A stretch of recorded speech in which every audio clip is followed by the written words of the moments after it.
I shouldn't have asked her for that dance.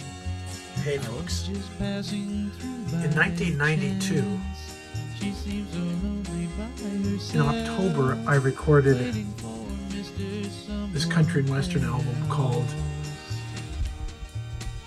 A Long Way From My Home, and also one called You've Got to Believe. As you know, You've Got to Believe is going to be on this new album. No rendition of it.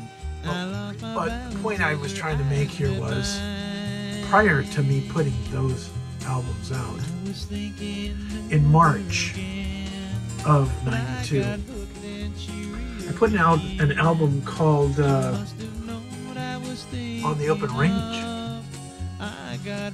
And on that album, there was a lot of good material that could be country and western. Let me give you a couple of illustrations. Obviously On the Open Range. But anyways, I've got On the Open Range, and I had another song called Stealing Away Again. The American Dream. I'm Falling Apart. That was a great song. There's a Story in Every Day. I never really liked that song that much, but my friend George, he sure loved it. But Another Day Gone By, and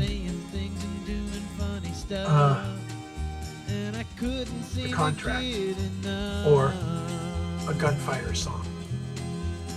Now, as I was saying, originally it came out on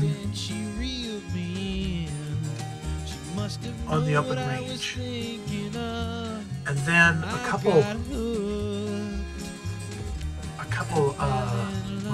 many years later, I re-recorded it in 2017 on Alter Egos and Secret Identities, which, as you already know, a couple other songs from that album are going to be on this. That's partially due to the fact that this album here didn't really know what it was doing. It was saying, well, I'll put this song on it, I'll put this on. So there was arguably some good country and western. There was also some really good blues, some fabulous stuff. But I digress. During the creation of this song, and I'm saying, you know, I recorded this in 1992, but I wrote it back in 1972, 20 years ago, and it was one of those songs that our gang would be playing when we got together. The person that picked up on it quickly and really embraced the song was Ray.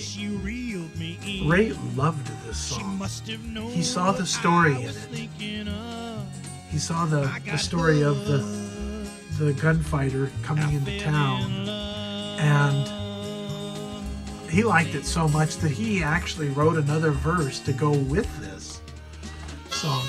Although I don't have the words for that verse that he had, and I've ended the song where I normally ended it, which is a certain sense of tension and ambiguity, because you don't know what's going to happen to this guy. I digress.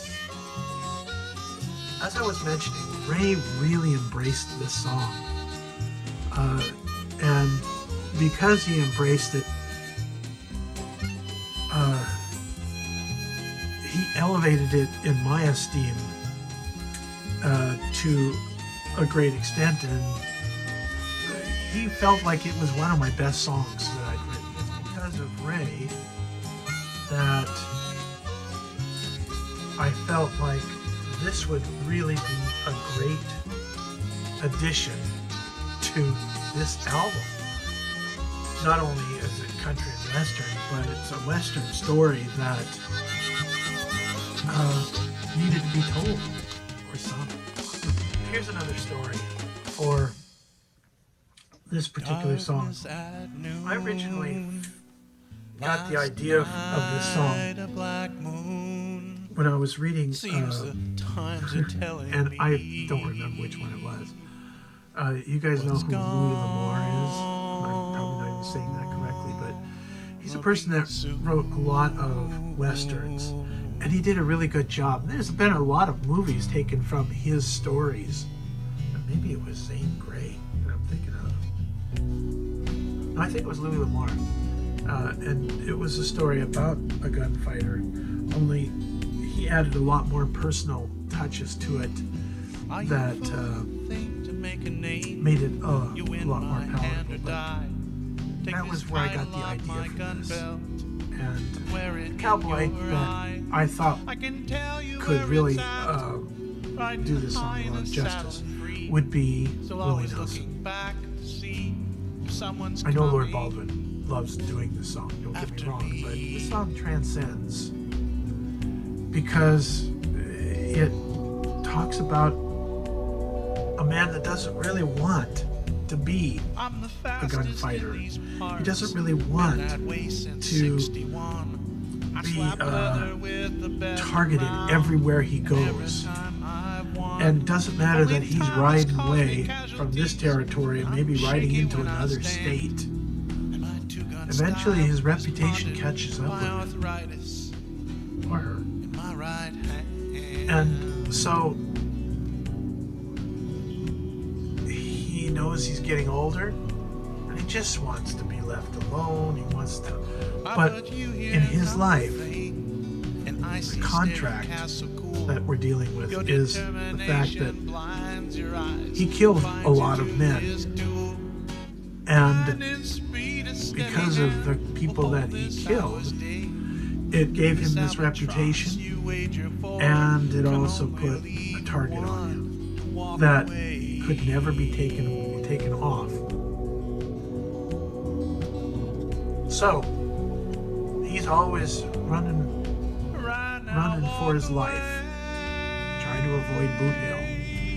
And I guess, Ray, if you're listening to this, you need to know that I'm putting this on here for your sake, because you were right even back then. This song has a lot of dimensions to it that make it a good country and western song. Not necessarily from country and western today, but from back then, it certainly does. And having Willie Nelson do this song, I think will, it could be, I don't know. I'm wandering here. So, let's just say this. Thank you for listening, everybody. Having said that, let's move on, because I got other things to do. So, we'll see you next time. Sure.